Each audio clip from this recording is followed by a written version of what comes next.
আসসালামু আলাইকুম, welcome back to my channel. I am Rubina Alamgir. আপনাদের সাথে একটি নতুন ব্লগ ভিডিও নিয়ে হাজির হয়ে গেলাম। অবশ্যই সবাই আমার চ্যানেলটি সাবস্ক্রাইব করবেন, লাইক করবেন, কমেন্ট করবেন, শেয়ার করবেন, আমার ভুল ত্রুটিগুলো ক্ষমা করে দিবেন। সো বিছানার চাদরের কালার, ঝুড়ির কালার এবং অর্বরই কালার, সব কালার একই হয়ে গেছে। এটা হচ্ছে 12 মাসি অর্বরই। 12 মাসই অর্বরই গাছে হয়, একদম ছোট ছোট দেখতেই পাচ্ছেন, অনেকটা বড় না।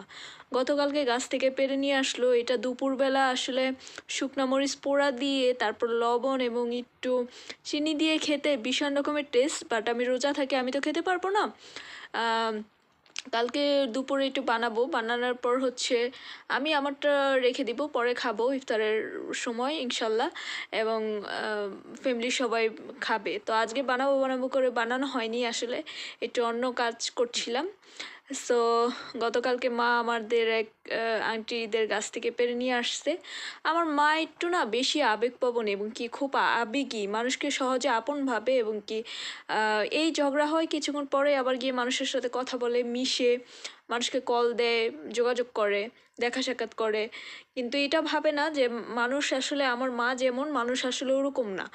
তো আমার মা যেরকম একটু মানে মানুষের সাথে সহজে মিলে, সহজে মিশে যায়, আবার কষ্টও পায়।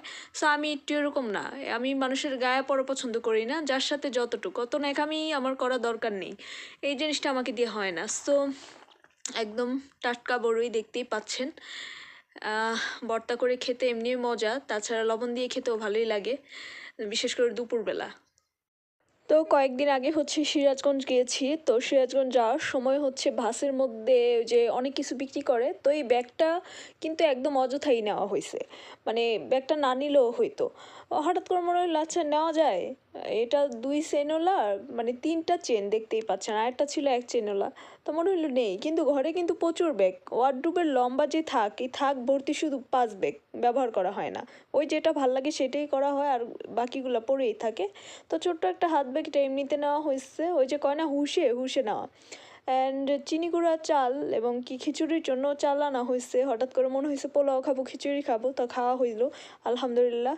সো আশা করি আজকের ব্লগটি ভালো লেগেছে। আসসালামু আলাইকুম, আল্লাহ হাফেজ।